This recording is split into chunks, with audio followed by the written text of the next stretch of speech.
Happy Sunday, family.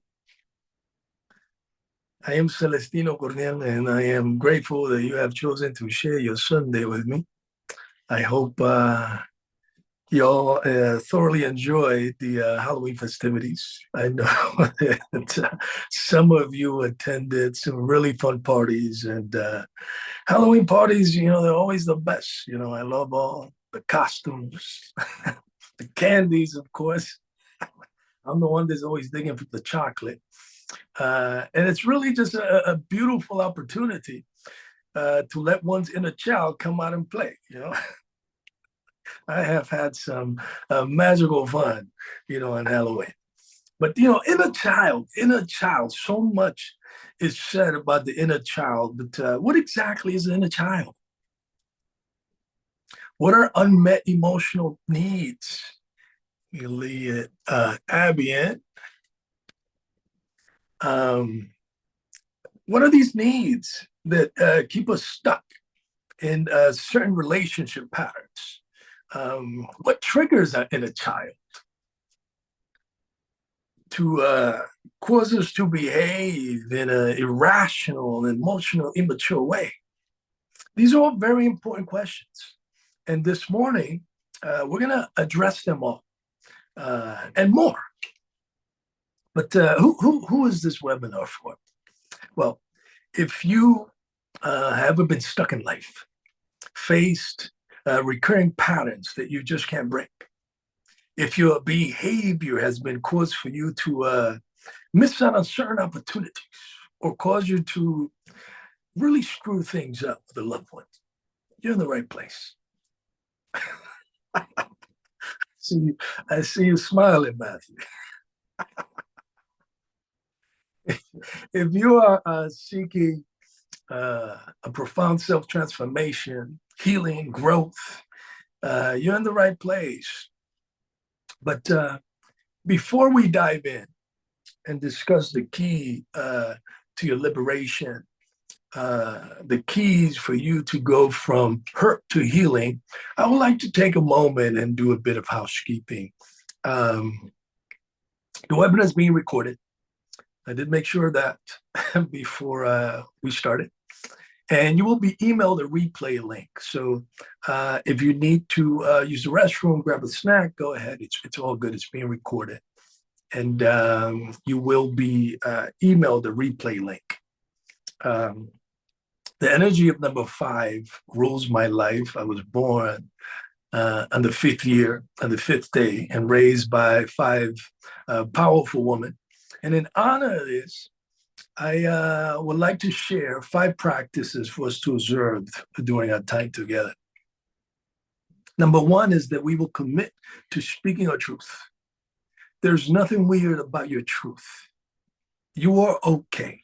We're all okay. Our thoughts, our cravings, our desires, our kinks are all okay. And this is a safe space for us to be and enjoy fellowship with each other. Number 2 is we will practice non-judgment. The greatest expression of love is to observe another without judgment. Why? Because the other is our own self. I am another you, and you are another me. In Lakesh Alakim is an ancient Mayan greeting that spoke this truth. And is also spoken, in essence, when we say namaste. The truth of it all is that we are one. Number 3 is we're going to stand in our power and take responsibility for ourselves. Let me let Priya in. And as we talk, I'm going to take a pause and let some people in. We're standing our power and take responsibility for ourselves. The chat is open, so you're welcome to connect. If someone does a share and you felt moved to connect with them, do so. But do place whatever boundaries you need to protect yourself. Number 4 is that we're going to participate. Because in all things, we get out of it what we put into it. My task as a facilitator of this experience is to create a sacred container where you are free to stand in your power, to speak your truth, and practice non-judgment. So I encourage you all to turn on your cameras. Let's lead some Audrey and Naomi in. I encourage you to turn your cameras, participate as much as possible, even if it's like, thumbs up, like that was good, a head nod or a warm smile. I appreciate, these little gestures. It lets me know that you are picking up, and this is where I am lying down.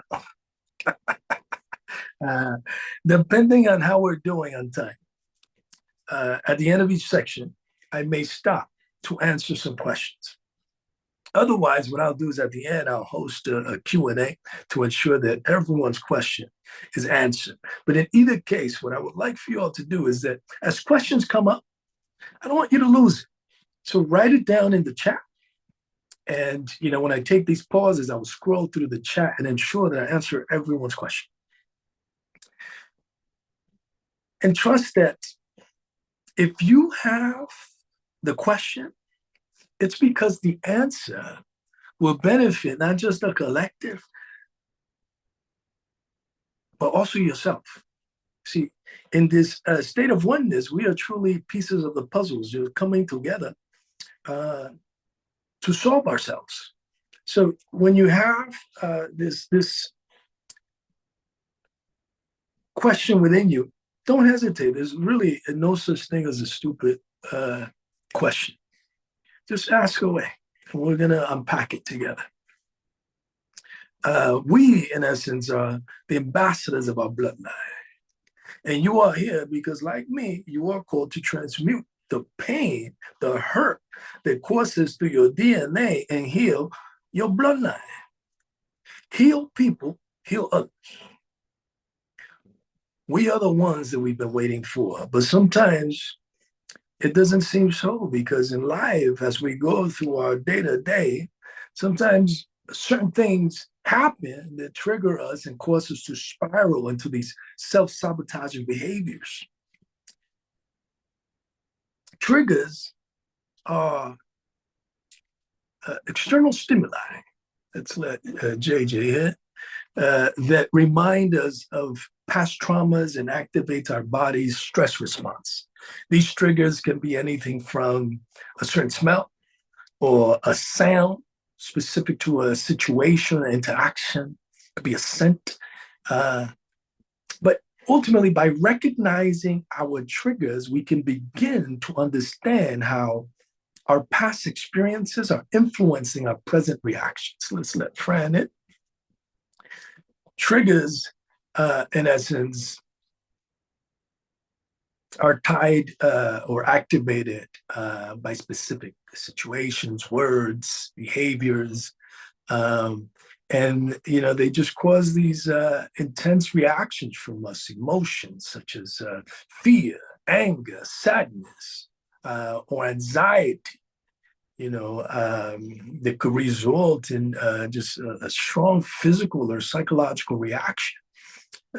And this, in essence, is the way the body, just processes. It's like a stress response from the body. We, in essence, have three types of triggers.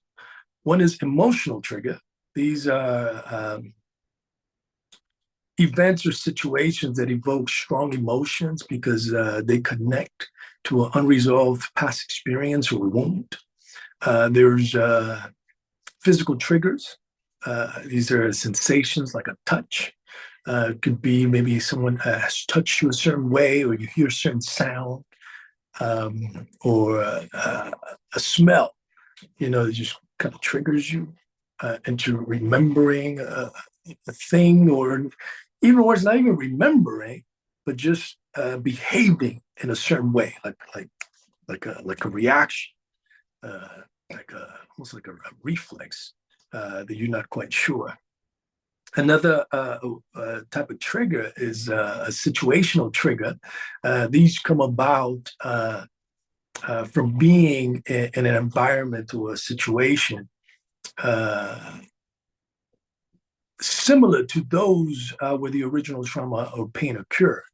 This could be like you walk into a room, you walk into a certain situation, and you just kind of feel that in the air, and it triggers you into behaving in a way that you did, or in essence, to relive that trauma. Understanding our triggers is crucial because often unresolved emotions or traumas, let's let Daisy and Selena in. Unresolved emotions, traumas, uh, what is it? Within us, oftentimes they need attention and healing. And recognizing what sets off these reactions can help us, in essence, take the steps to soothe ourselves and work through the underlying issues leading to a greater emotional regulation and well-being. In essence, what we're looking to do is integrate our wounded inner child with our functional adult self. And identifying our triggers would allow us to do that. In the context of being a child, for example, triggers may be linked to unmet emotional needs or painful experiences that you experience as a child that still impact how you respond in the world today. And I'll give you an example. I'll use myself as an example, something happened to me recently.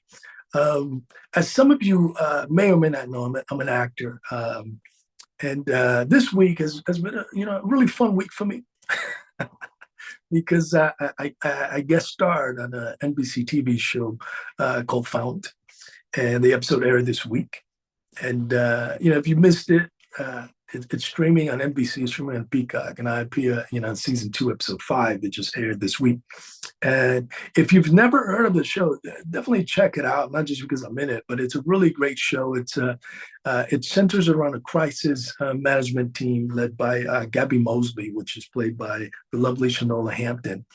And it's dedicated to finding missing persons, particularly those overlooked by the system. The series, in essence, explores the complexities of searching for missing people and the emotional toll it takes on not just the victim, but also the families and the investigators, everyone involved with that.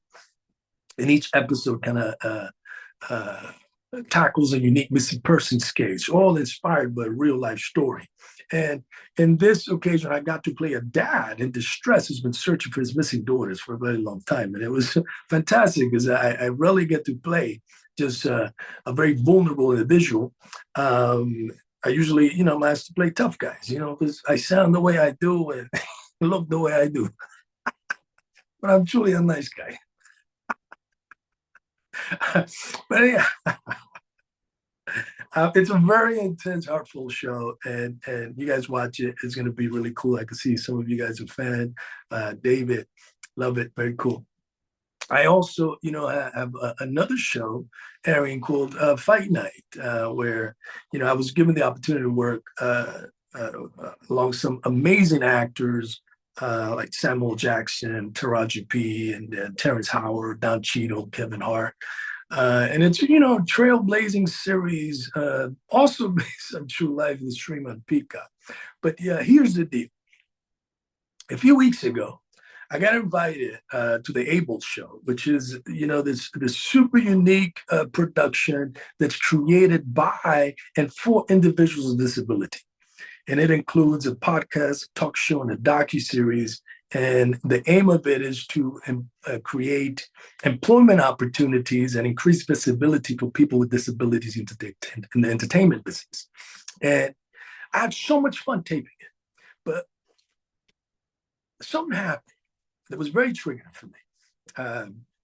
We're having a chit chat on the show about this and that.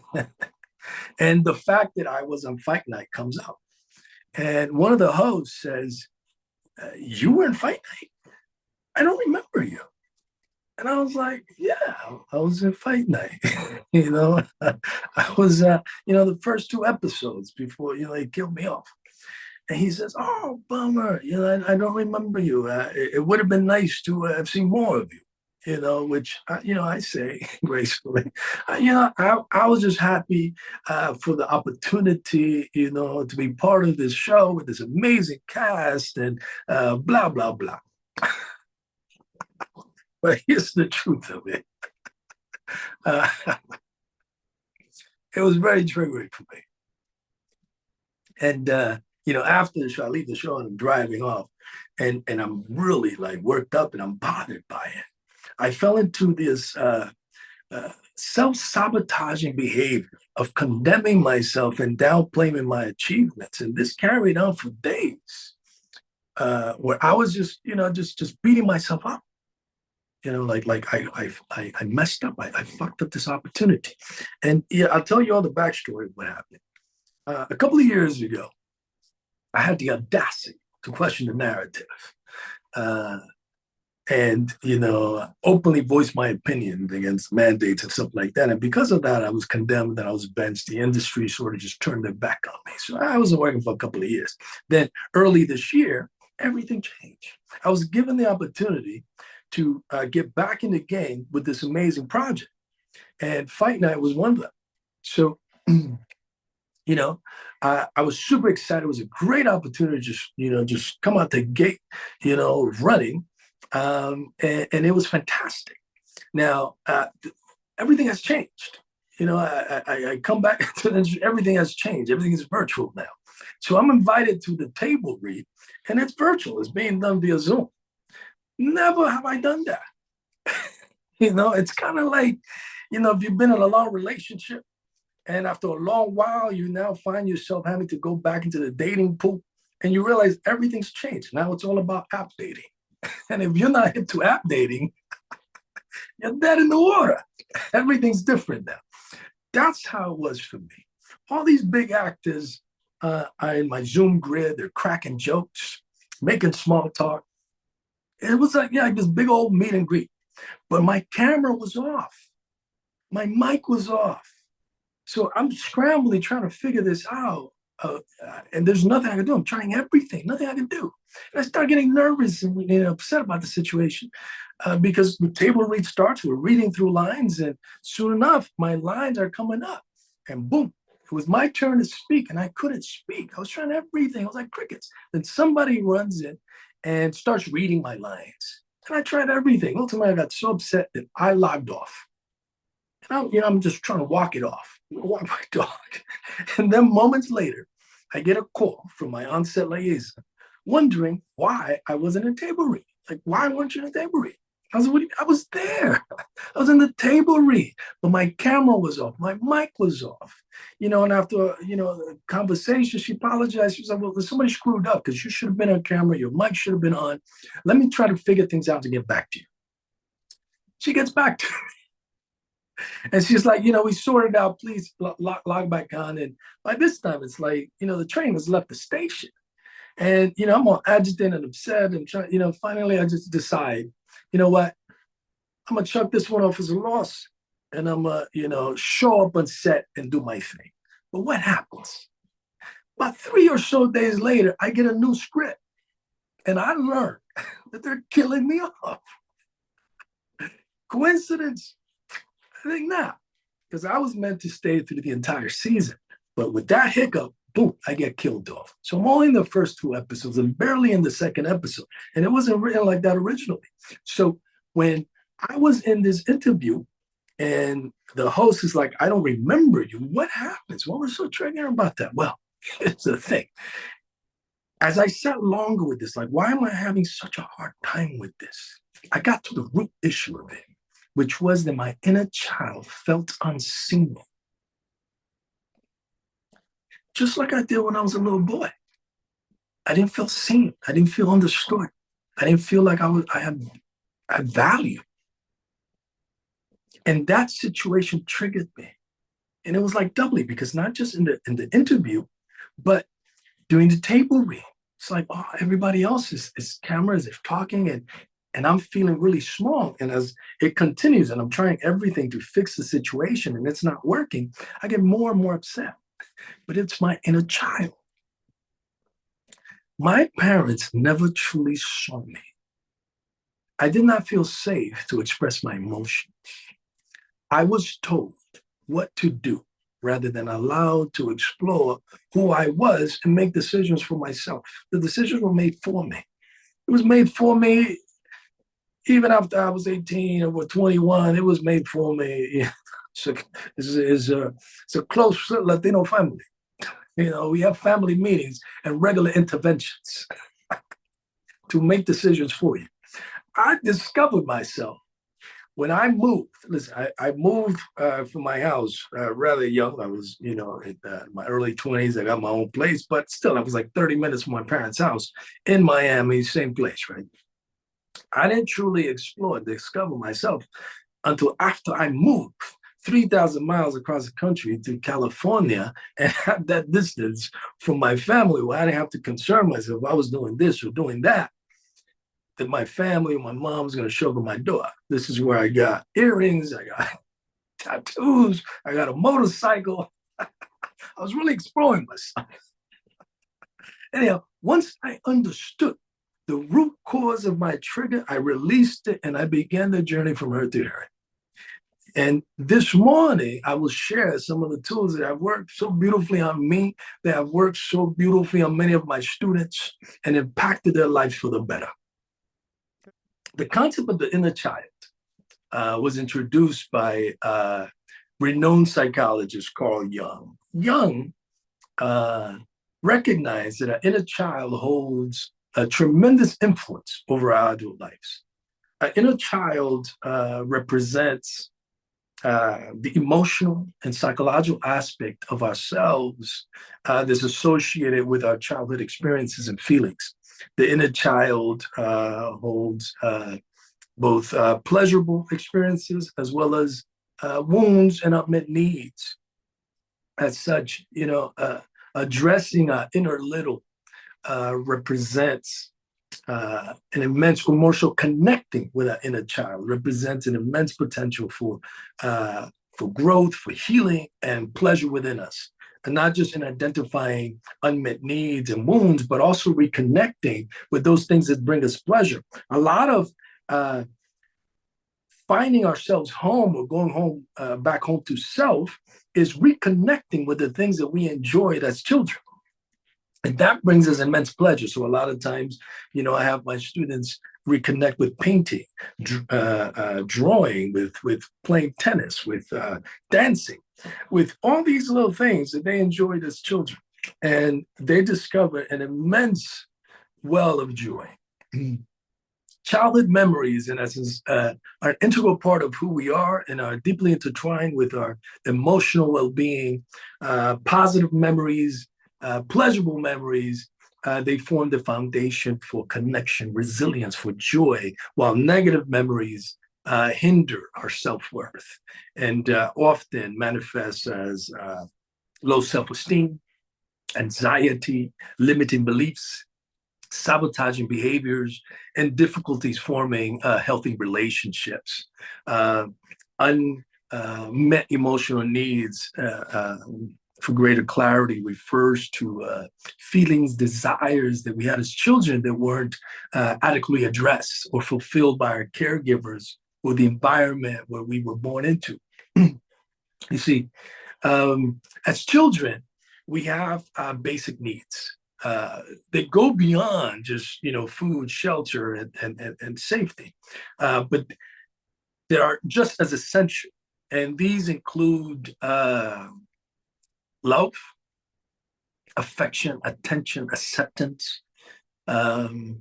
In addition to these needs, as children, we also have more complex emotional needs that come through guidance for support from our caregivers as we experience, different life challenges and develop a sense of direction. So it's very important as parents, as I'm sure many of you are, to have a healthy balance of how involved you're in your children's life as you're guiding them through every experience, while allowing them to discover themselves and their choices within the experience, and then give them the validation. Good job.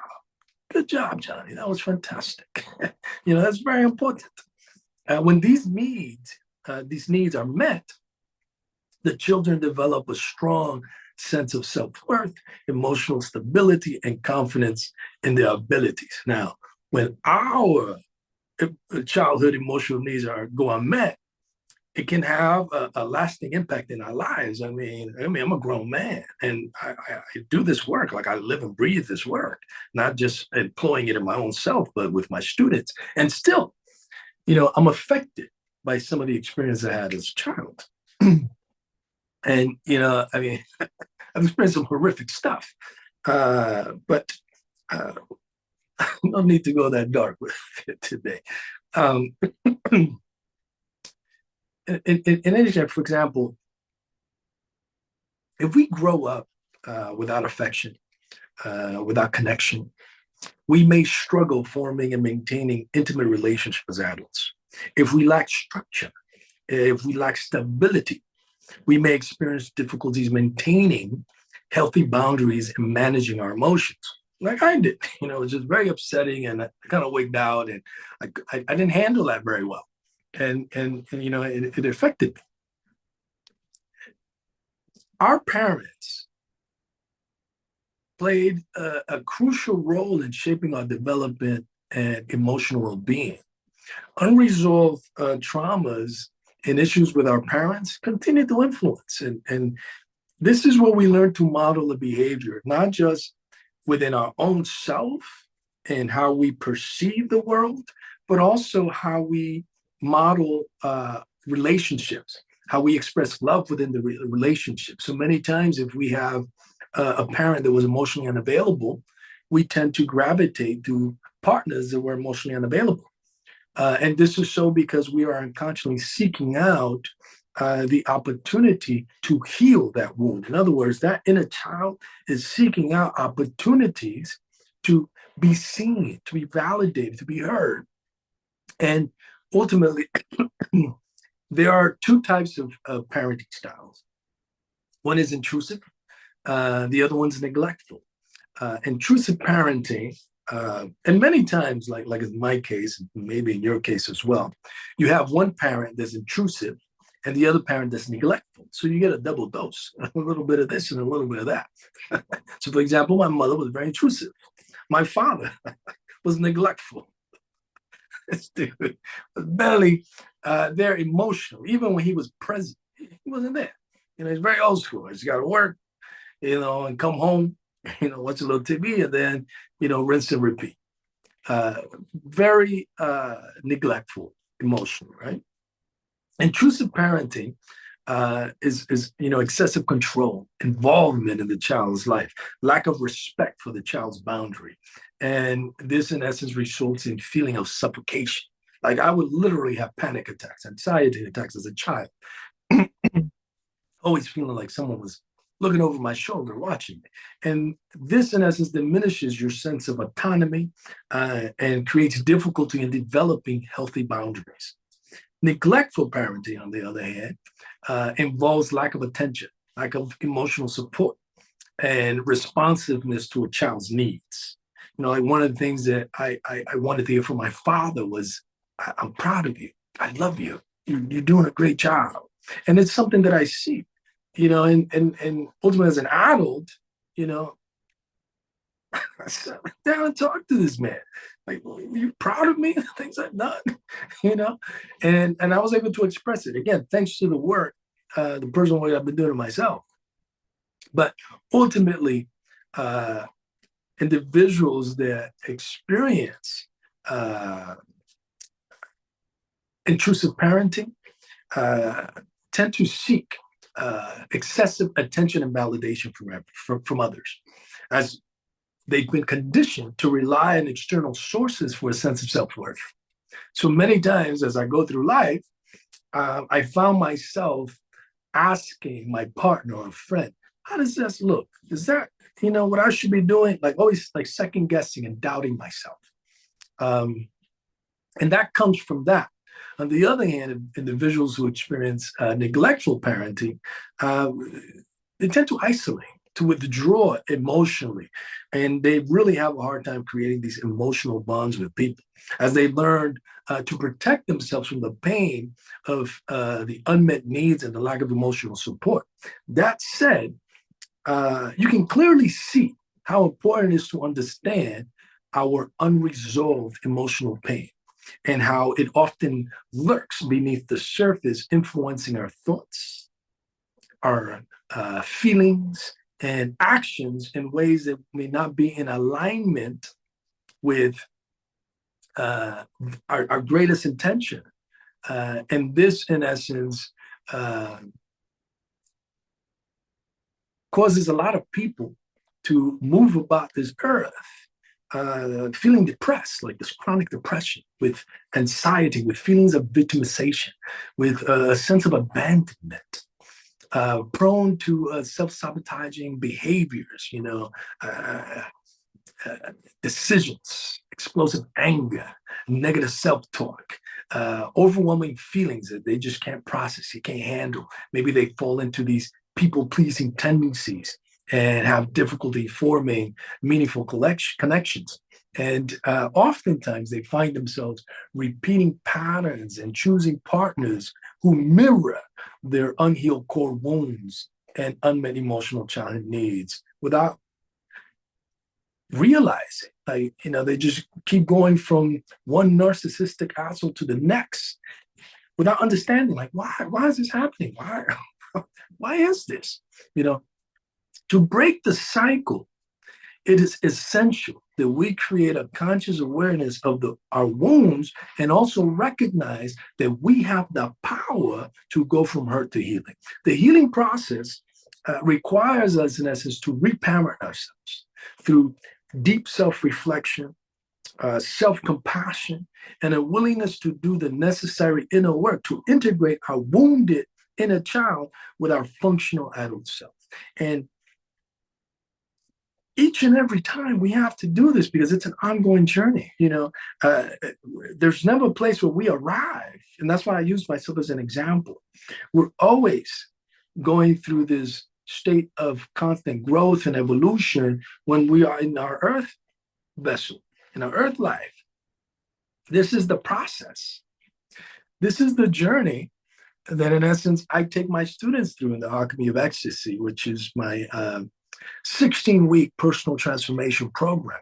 And during this time, we covered 3 pillars: inner child healing, sexual healing, and spiritual growth. These, I find, are the key to complete fulfillment emotionally, sexually, and spiritually. Through spiritual development, what we do is we develop a practice that's rooted in the ancient wisdom of my ancestors. I am an urban shaman. We call our practice lukumi. And lukumi means friendship.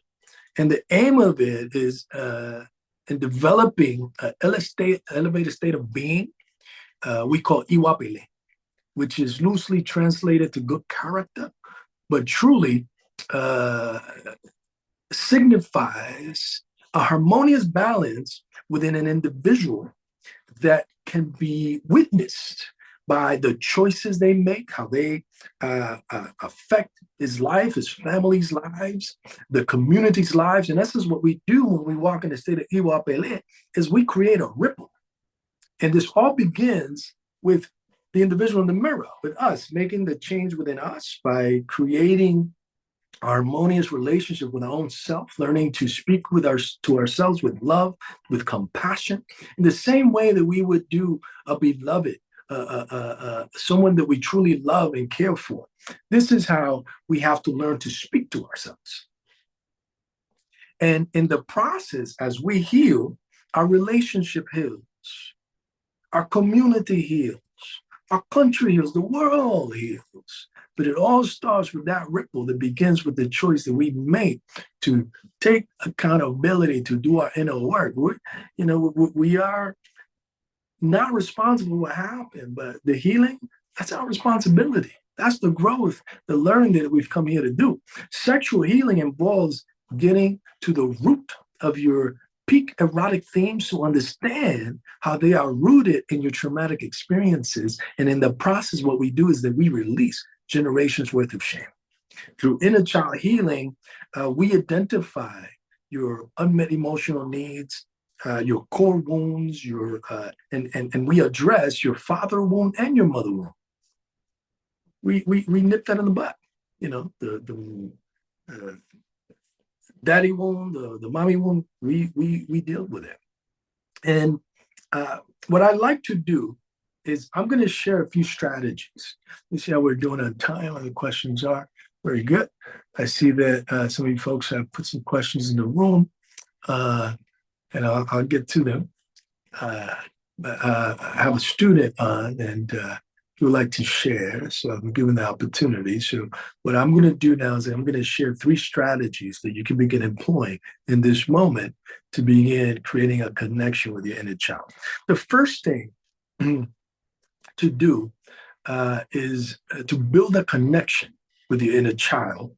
Um, and that's something that then you can layer and that becomes your foundation. Uh, and the way to do this is a very simple yet effective inner child connection exercise, and it's through letter writing. So uh, for this, what I want you to do is find a quiet place uh, where you can be comfortable and undisturbed, and sit with yourself for a few minutes. Just sit comfortably, take a few deep breaths, and create a calm and focused mindset. And then grab a pen and paper, grab your tablet, and begin by addressing your inner child. Like truly, like feel into this. At first, doing inner child work might feel silly. Like, oh, I'm speaking to this little child, whatever. But I promise you, if you do this work, like it will be transformative for you. And it's helpful if you have like a childhood nickname. Use that, to address your inner child. But in essence, if you don't, dear little me, or however you want to call it, dear inner child, or any salutation that works for you. The moment you want to establish this connection with this younger version of you. And what you're then going to do is just take a moment to reflect on specific memories or event from your childhood that still holds emotional weight or emotional significance for you. This could be a happy memory or a painful memory or something in between. And it's really up to you what that might be. It doesn't matter how simple it be. Like I'll give you another example of me. There was an incident when I was a young boy, and we were living in New York at the time. And I came out of class, and there was this man. He sold these ice cream cones. It was 25 cents. I come from very humble means, so that was a lot for us. And I always dreamed of having two, just for me. They were tiny like this, just like, just like one swallow and it's gone. But I always dreamed of having two. So one day I'm determined to get two because my mom used to come by and she used to have a quarter for each, my sisters and myself. So this day I come out early and I see my mother and I asked, can I have 2 quarters? And she gave me 2 quarters. And I went and I got me 2 cones. And I come back and I have my 2 little ice cream cones. My sister comes up. She wants one. But I've been wanting my 2 for a very long time. My mother didn't have an extra quarter to give her. And I really thought long and hard, little boy me, like, man, do I give her 1? But I've always wanted 2. And guess what I did? I took the 2 and I ate it. It was delicious. That bothered me for my entire life. I was a grown man. That still bothered me. I felt terrible, like a piece of shit. And ultimately, I speak to my sister about it. She didn't even remember the incident. But for a lifetime, I was beating myself up about this thing. That's the importance of really recognizing these things, because I was really like, you are a selfish SOB. Like, that was terrible of you. So it's very important to identify these triggers. So a situation like that, I could identify that. And I could write my little boy a letter, say, hey, you remember that situation? Well, guess what? I spoke to sis, and she doesn't even remember it. So let it go. You enjoyed your 2 little ice cream, whatever you might be. What you want to do in essence is express empathy and understanding for your little child. And let them know that you are here to support and protect them. Anything they want to talk about. Let's face it, listen, many of us, we no longer have our parents with us, so having certain conversation with them is impossible. Other of us still have our parents with us, but they just don't get it. They just don't see it. There's no getting through. They're a different generation. They have their issues to work through. So you got to do it yourself. You got to go through this process. No matter how silly it might sound, I'm telling you, it would be incredible for you. What you want to do is, in essence, in every situation, everything that you went through, Offer words of encouragement, of comfort, of love, reassurance, and let them know that they are safe, that they're cherished. In essence, this is an opportunity for you to really practice that, where it says that you have become the type of individual that would have protected you as a child. So this is how you do it. This is an opportunity for you to do that. Really get in there and have these conversations. Share any insights or wisdom you can. As I said, hey, I talked to sis. Let it go. Stop beating yourself up about that. And in essence, help your little child navigate through the situations and emotional. And then you want to conclude the letter with lots of warmth and affection. And this might be with love and care, or any other closing that you want. You just want to really make your intent feel, like really pour your heart out. Take a moment to read over the letter and absorb, any emotions and messages that you've conveyed or what comes through. Fold the letter, keep it in a safe place. I always advise my students to keep a treasure box where they keep all this work. They can read over it. But ultimately, this exercise allows you to establish a ring connection with the inner child and address specific experiences and emotional of what unfolded. And through the process, guess what? You can then allow your inner child to write you back, and you can establish a dialogue. But now you have an actual adult that cares. They'll give you that attention. Like, there were certain things I couldn't speak to my parents about. Well, now I can. My little boy could talk to me about anything. And I talk back to him. We write letters, and do these kind of things. Another thing that is super beneficial is affirmations for self-compassion and healing. Self-compassion, I can't say this enough, is crucial in the element of not just inner child healing, but all the healing that we experience in life. And it involves treating yourself with the same kindness, the care, the understanding you would offer to a dear friend in times of suffering or pain. Daily affirmations, listen, might seem simple, but they are powerful tools. By repeating positive statements about yourself, you can literally rewire your subconscious mind and replace negative beliefs with empowering one. They serve as reminders of your worthiness, your strength, your ability to heal.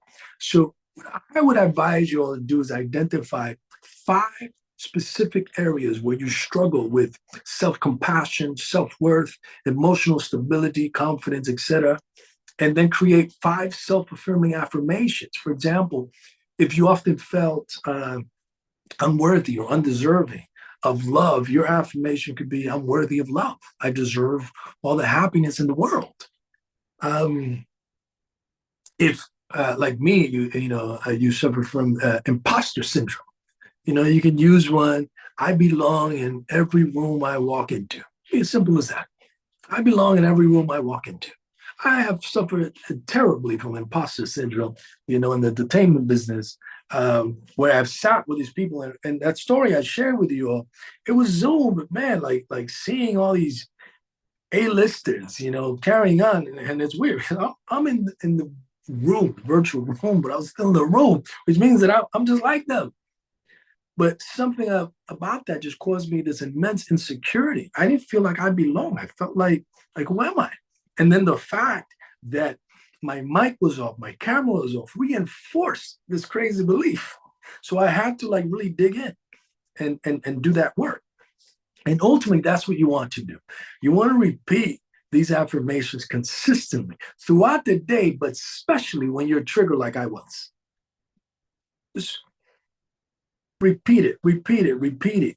And ultimately, what you're going to do is you're going to replace those negative thoughts with positive ones. And gradually, you're going to shift your mindset.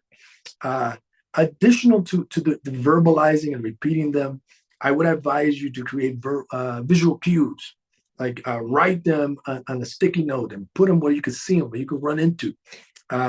One that I do and I advise my students to do is they create these 5 affirmations, and then we save it in the phone. Like mine, I get my first affirmation at 8 a.m. and they continue on to 8 p.m.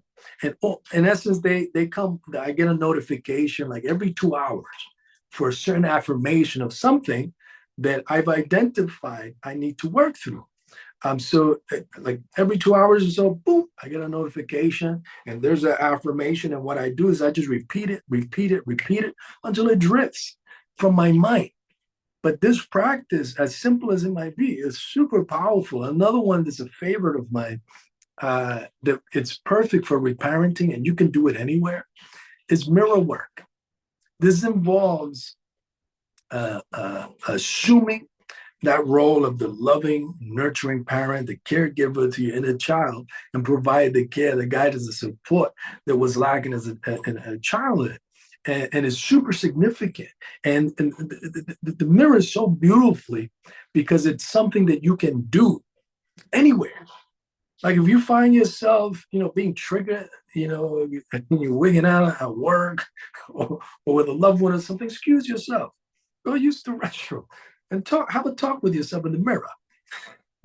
There's a show that I love. It was called Insecure on HBO. Lisa Ray, and man, she was always talking to herself on the uh, on the mirror. Well, that's what you do. Just stand in front of the mirror, take a deep breath, center yourself, look into your eyes, and as you look into your eyes, just really see that little boy, that little girl, and address them. Hello, little Johnny. I see you and I'm here for you. I know that, so and so made this comment and it was very triggering. It reminded you of, when you felt unseen or when you felt hurt, or this person did this to you, or they were bullying you over here. But I promise you, I'm a grown man now. And I'm going to take care of you. I got us. You have to trust me. You're safe. And just speak to, little Johnny. Let him know that, you're their protector now. You're going to nurture and guide them. And they don't have to be afraid anymore. You see, when I was a little boy, I was a skinny little boy. But grown man me, I'm 6'2", over 200 pounds. I'm like, 215. I can handle some stuff. So every now and then I remind my little boy, like, I got you, man. You're going to be all right.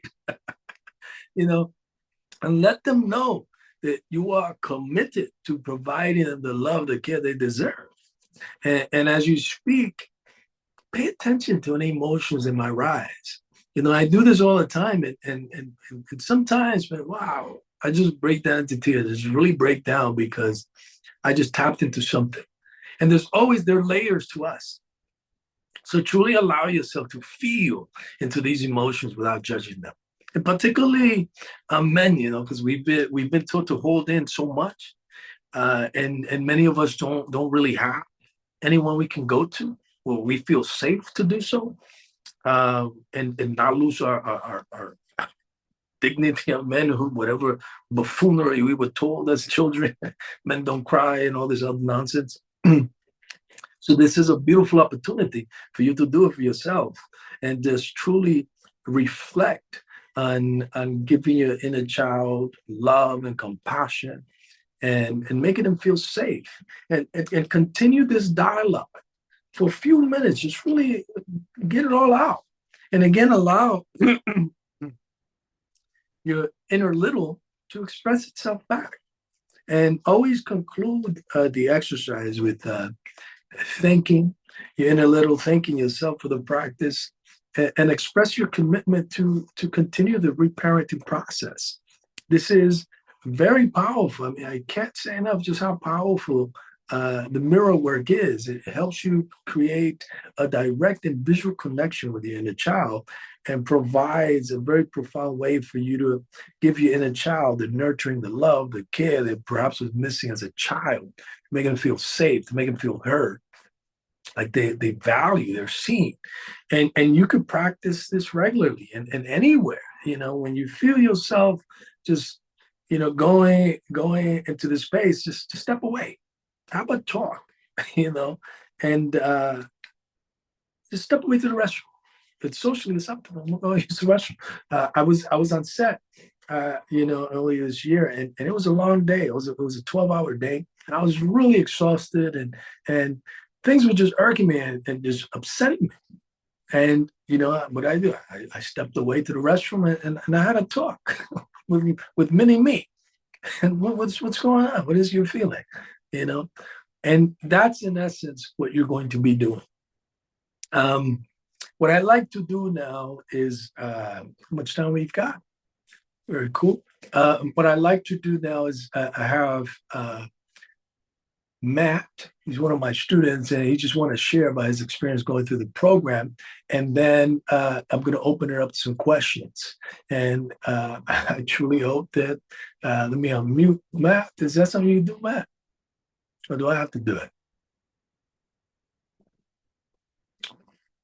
Matt, can you unmute yourself? You're muted.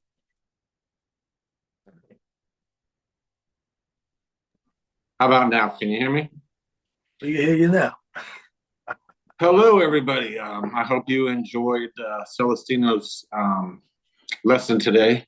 He's a pretty shy guy, you could tell, but he's really humble. I will tell you, he's not only a really smart guy, especially when it comes to his psychology skills, but also his gifts of discernment and just caring. When I signed up for his program, I looked for a couple of different coaches, and I had a life scare, and I decided I was tired of just doing the rat race, and it was time to work on my mental health and happiness and emotional well-being. After COVID, I went through a little funk like most people, and I decided it was time to do some make some changes. So he offered after one of his seminars, which I saw online, he offered a introductory consultation. So we talked for a few minutes, and just from right there, I could tell how skilled he is. And so my experience with the program has been great. When I started, I could feel, I felt kind of, I would just say numb. I wasn't sad, I wasn't depressed, but I wasn't happy. And by the way, that I think the way he handled that, whatever you would call that guy who interrupted, was typical of how well he handles things. I at first felt a little bit of empathy for that guy, and then I felt a little bit of shame about my own mental health. It was just like, is this guy ridiculing people who are, want to know about happiness? What's going on here? I don't know, but I think the way he handled that was typical of how he handles situations when we're talking to him. Like I said, he's been a great coach. After I finished the program, I'm doing some more spiritual growth stuff with him. So that's how much I value his wisdom, and I would say that's what he is. He's very wise as well. He's humble about that. So his skills are immense, and I would just say thank you, Celestino. And if you guys are even hesitant, I would just say talk to him and find out if he's right for you, because I'm telling you, you're giving yourself a treat if you allow yourself to do that. That's it. Thank you, Matt. Okay. And now you can all unmute yourself if you have a question, if you want to ask something, you want to share something. Now's the opportunity to do so. And you can just speak. And I'm going to scroll through the chat and see if there's anything direct. Can you reconnect?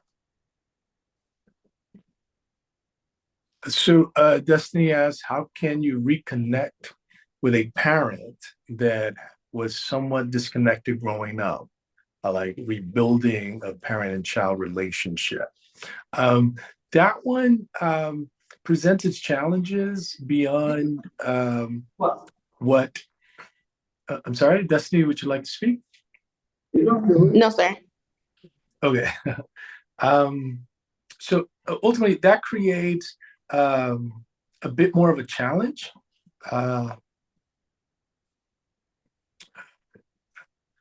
Because now you're not just addressing your own things, but you have to include your parents. And like I shared earlier, sometimes the parents aren't available, and sometimes when they do, they're just not in that space. So that requires a lot of work.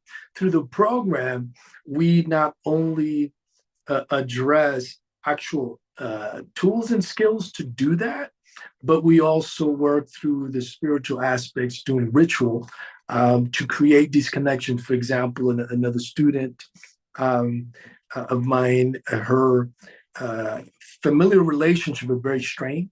The women in the family weren't speaking. Parent daughter, parent granddaughter, they weren't speaking.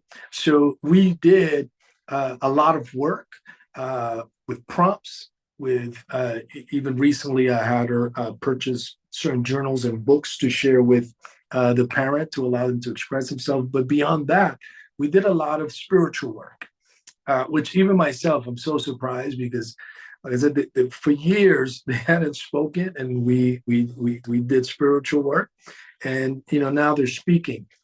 But ultimately, and particularly dealing with your child, with your parents, you're going to want to come in with a lot of respect and a lot of compassion to understand that just as you have your issues from the way they were reared or they behave in certain situations, they themselves have these issues bigger than yours, and they overcame whatever they did.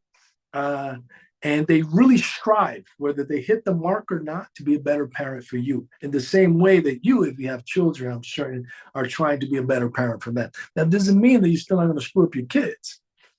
But I want you to be mindful of that because, part of the healing process is going to that space where you identify your wound and then you learn to forgive yourself through the experience. And you also learn to forgive the other through the experience. So it's a very intricate journey of what can be done and said. Now, Destiny, if you have something very specific, I can speak more specific on that.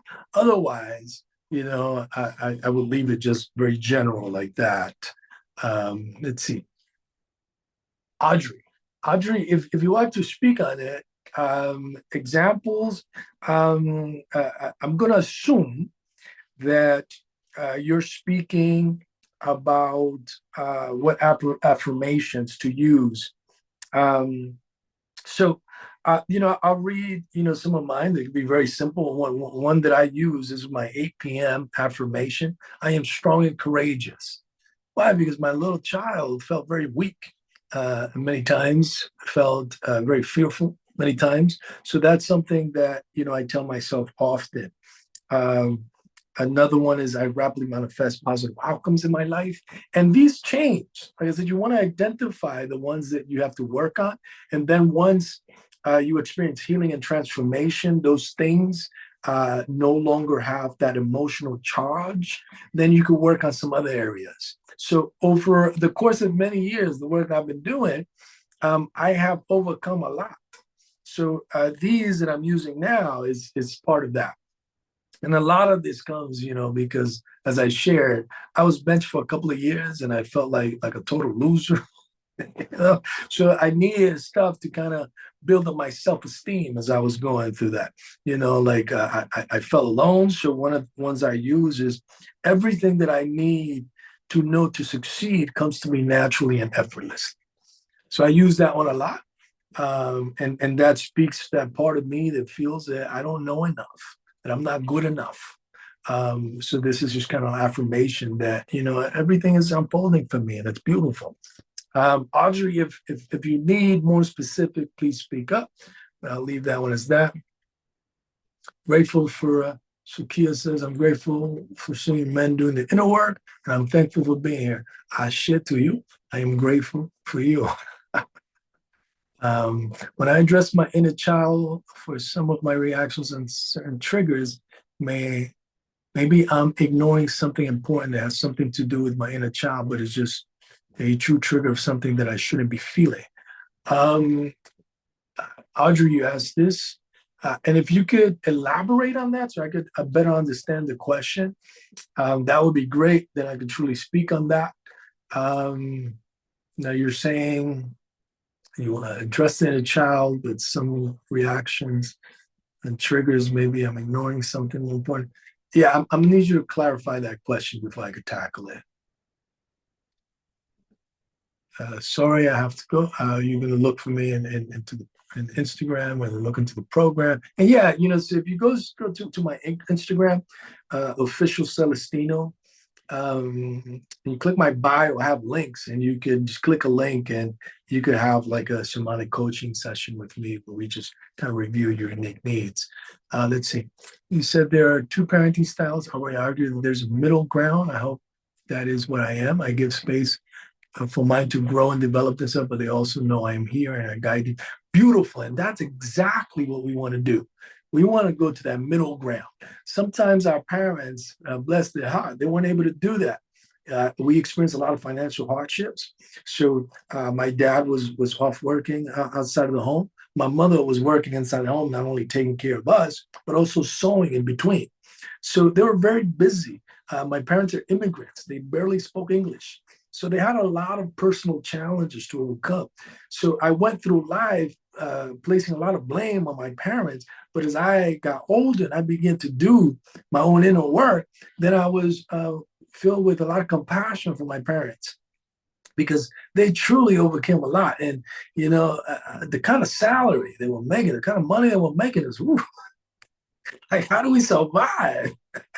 I make pretty good money. But I live in California, and things are expensive. It's what they made is really nothing, and they raised a family, 5 kids, and did so much. So bless their heart, and all the while overcoming, their own respective traumas and challenges. Because the folks nowadays have a hard time getting coaching and going to therapy. In my parents' time, yeah, I wasn't doing none of that. However, I would say the death of a father will come under neglecting style. It can, simply because as a child, you don't really understand that. You just feel the absence. So it could have the same effect of, a father disappearing. Like I had a situation where my parents got separated for a time, but as it happened, it hurt much more than it needed to, simply because no one spoke to us. We didn't know what was going on. The story that I lived and understood was we moved from New York to Florida. We arrived, we didn't know anybody, nothing. We had no furniture, nothing. And my dad went back to New York to pick up the furniture. That's the story I was told. I don't know what's going on between mom and dad. All I knew, little boy me knew, is that daddy never came home. And here are, me and my sister were sleeping on the floor. Like, what happened?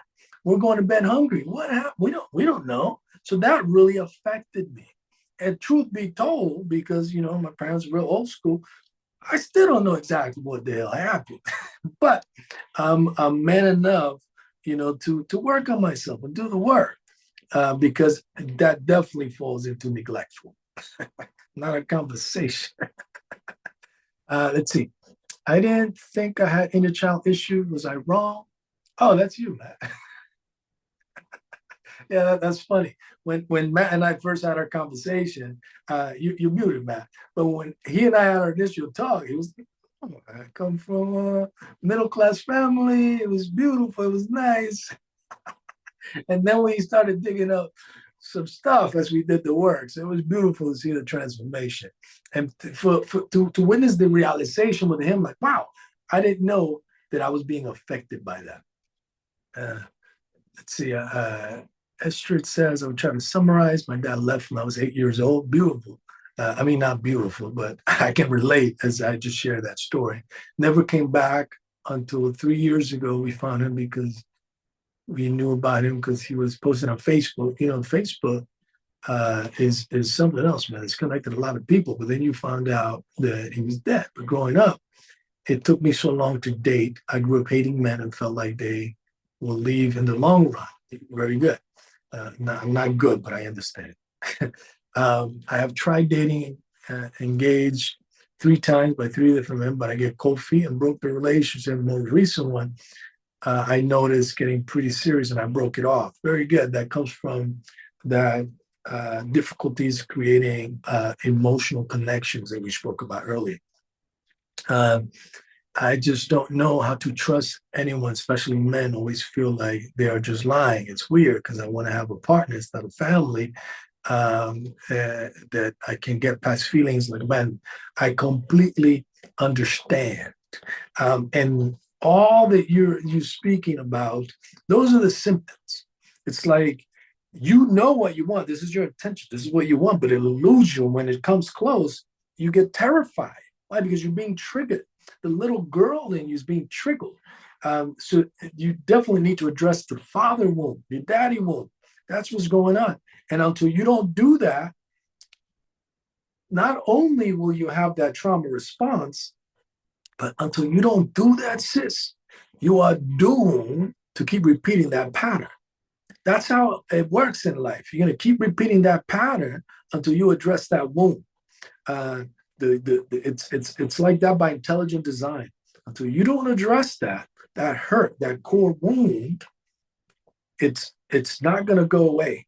And through the work we do in the program, like one of the students, we identify her core wound at 17. She had a very traumatic incident that transpired with a father that was just absent. And this affected her in her ability to create these emotional bonds and also to fall in love with emotionally unavailable men that truly didn't care for her. But it was the little girl in her that just wanted to be seen, to be validated by daddy. And in essence, it was replaced. So one of the exercises I had her do was a relationship timeline. And as we really worked through that, we clearly identified the behavioral patterns that each of her lovers exhibited over the years. And when I had him do a parental one, it was a match. She was unconsciously gravitated to individuals that remind her of that woman. So that's where, this inner child work comes in incredibly handy. If anyone else would like to have more clarity in what I've shared, would like to ask me something more specific, I will give you something more specific. If anyone else would like to ask a separate question aside from what I've read, that'll be beautiful. I will answer it. If any of you would like to connect with me one-on-one, like I said, you go to Official Celestino and click that link for the shamanic coaching. I'll also make sure that my assistant, when she sends out the replay link, also shares the link so you guys can book yourself directly into my calendar. And I promise to do something real special for you all. And if you ask, reply, whatever, I'll also make sure that even if you don't feel like you're ready to meet with me, or that's not something you're drawn to, I would give you my ebook on inner child healing, where I include some really beautiful exercises that can be of a lot of help to you. My personal mission in life is to inspire and empower all of my relations to fulfill their greatest destiny. And this type of work is how I most powerfully do that. So if you ask, you shall receive. And with that, if no one else has any other question, you all are free to log off. And I say, I share to all of you. Enjoy the rest of your Sunday. And thank you, Matt, for hopping on. I appreciate you.